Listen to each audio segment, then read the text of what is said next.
கடந்த 2019 group 1 result வந்திருக்கு. அந்த குரூப் 1 ரிசல்ட்டை வந்து நம்ம பார்த்தோம்னா இதோடைய உண்மை தன்மை தெரிய வரும். பல்வேறு வாதங்கள் முன்வைக்கப்படுது. இப்போ கடந்த 2 ஆண்டுகள்ல டிஎன்பிஎஸ்சில நிரப்பப்பட்ட அந்த புள்ளி விவரங்களை நம்ம எடுத்து பார்க்கலாம். முதல்ல குரூப் 1 எடுத்துக்கிட்டோம் அப்படின்னா மொத்தம் 85 பணியிடங்கள் நிரப்பப்பட்டிருக்கு. அதுல 68% பெண்களும் 32% தான் ஆண்களும் உள்ள போயிருக்காங்க. அடுத்து 2019-20 இந்த ஆண்டு எடுத்துட்டோம்னா குரூப் 1ல மொத்தம் 181 பணியிடங்கள் நிரப்பப்பட்டிருக்கு. அதுல 63% பெண்கள் போயிருக்காங்க. முக்கியமா குரூப் 1 தேர்வுல பெண்களோட அந்த சதவீதம் அப்படின்றது ரொம்ப அதிகமா இருக்கிறத பார்க்க முடியுது. டோட்டலா பார்த்தா 180 114 அவங்க கொண்டு போயிட்டாங்க. 66.3 விழுக்காடு, இவங்க 33.6 விழுக்காடு. இதைத்தான் என்ன சொல்றாங்கன்னா இது சமூக அநீதி அப்படின்னு சொல்றாங்க.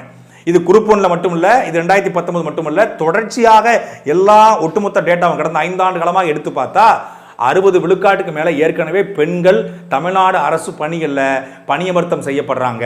சர்வீஸ் ஓரியன்டட் செக்டர் அப்படின்னு சொல்லக்கூடிய சேவை சார்ந்த பணிகள், செவிலியர் பணிகள் ஆகட்டும், ஆசிரியர் பணியிடங்கள் ஆகட்டும், இதுல பெண்களுடைய சதவிகிதம் தான் அதிகமாக இருக்கிறது.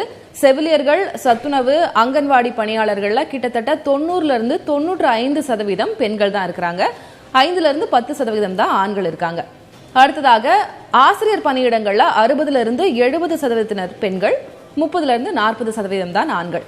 தற்போது இருக்கிற நிலவரப்படி மருத்துவத்துறையை பொறுத்த வரைக்கும் மருத்துவர்களாக இருக்கிறவங்கள 50%க்கும் மேற்பட்டோர் பெண்கள் தான்.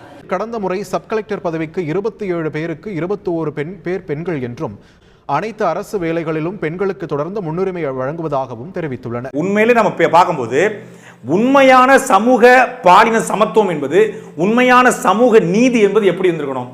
50 விழுக்காடு பெண்கள் 50 விழுக்காடு ஆண்கள் என்று இருந்தா அது உண்மையான பாலின சமத்துவம். இப்ப இதைத்தான் வந்து நாம் தமிழர் கட்சி போன்ற கட்சிகள் சொல்றாங்க. நாடாளுமன்ற தேர்தலில் வந்து 20 பெண்கள் நிப்பாட்டினாங்க. அது சட்டமன்ற தேர்தலில் வந்து 234 117 பெண்கள் 117 ஆண்கள் நிப்பாட்டினாங்க. சரியான பாலின சமத்துவம், ஆணுக்கு பெண் நிகர். அப்ப 50 விழுக்காடு பெண்களுக்கு இடஒதுக்கீடு கொடுங்க. நீங்க 40 இல்லைங்க, 50 விழுக்காடு கொடுத்துருங்க. மீதி இருக்க 50 விழுக்காட்டையாவது எங்களுக்கு உறுதி செய்யுங்க.